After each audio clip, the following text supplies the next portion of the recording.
Hi, and welcome to the 21 Day Self-Transformation Challenge, Finding Purpose. It's day 10, and we are continuing to get messy this week, working with our shit. Let's just go right there with it. So today I want to talk about processing, and kind of started on that topic yesterday when, I had that event and was a little frustrated, to put it lightly, and triggered, and really went into it and worked with it and processed it. And that looked like really feeling the feeling. And even there was some outward expression of the feeling. And, there's a physicalness to the feeling. And sometimes with anger, it can involve a strong physical movement, punching pillows, or, physical exercise, whatever that looks like.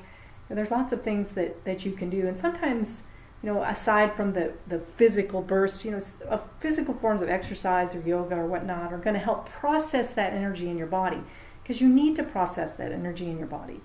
If you don't process that energy, it stores and settles into the cells of your body and will come out at another time. So that's the first aspect of processing, is to feel the feeling and go with the feeling in a physical way, whatever you need to feel or do.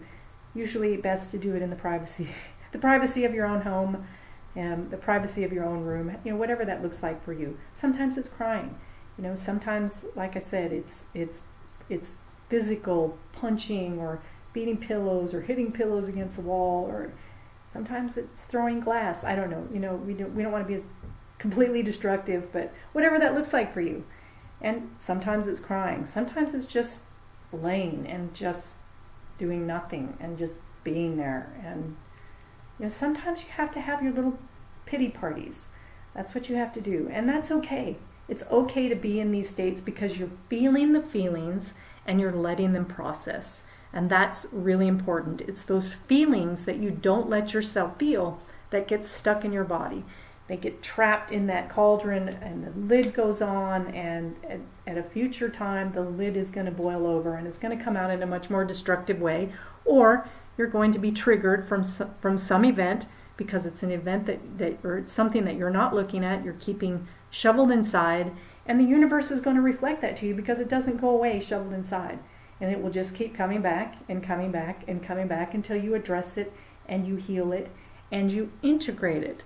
The thing of it is, enlightenment is a messy process. It's a destructive process. You're deconstructing all these things that you're really identified with in yourself. All these patterns, you're comfortable with these patterns a lot of times. I mean, this is who you are, you're comfortable, and to wipe them out and let them go is kind of a scary thing in reality, because you feel like you're letting go of yourself sometimes. So, like I said, getting back to this process of enlightenment and inner awareness and the self journey, it's a destructive and messy process, and it isn't easy.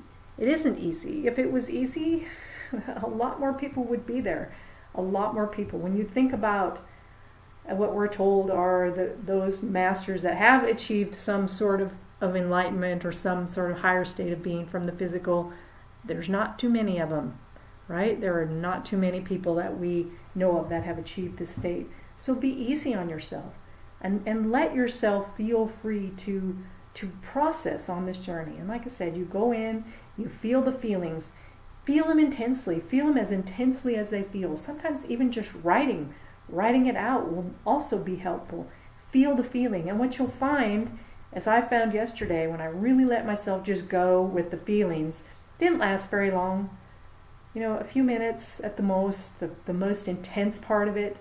And then it was just a little more nagging. And then as I went through the process itself, it all just went away. And the beauty about anger is, if you're going to be a leader over things, a lot of times that involves setting a boundary. So anger is a great tool for helping you be firm in your boundaries. So, there's beauty in every aspect of every emotion, and there's a use for every aspect of every emotion. That then the use is for the self.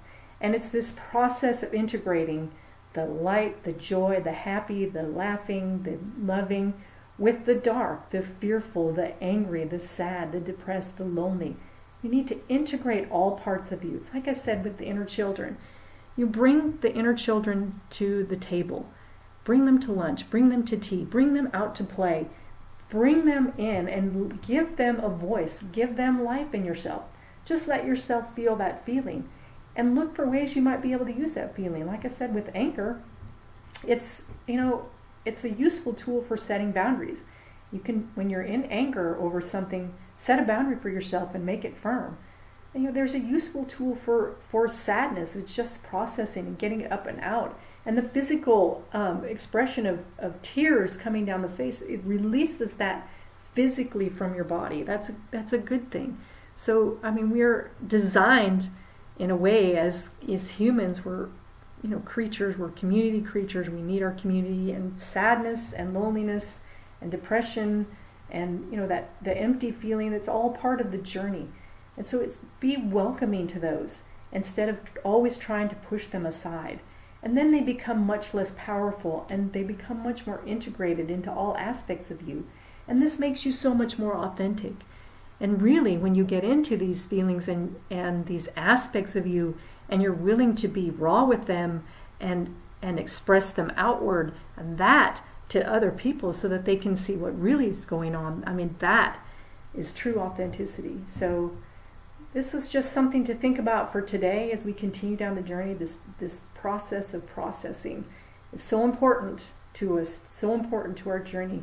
The first piece of awareness, catching yourself in the feeling, expressing, living that feeling, being that feeling, so that you can move into the state of processing and then integrating the feelings, the emotions, the wounds.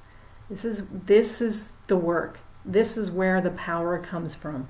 Because if you can work with these wounds, the core wounds, and really get them integrated, this is where you find your purpose. And this is where you find your ability to express your purpose out into the world. So again, enlightenment and this inner journey process, it's destructive and it's messy, but it's part of our journey, and it's a crucial part of our journey, an important part of the whole process. So be willing today to take that on and take a look at that and see how that settles for you. And if you have any ideas on processing, anything that you do that has been helpful for you, please leave it in the comments, because this is just my perspective, and Brian will give his perspective a little later today. And if you have your perspective, I'd love to hear it, because this is all about us, all about you, and it's your journey, and any insight that anyone has is always welcome. Everyone have a really beautiful day.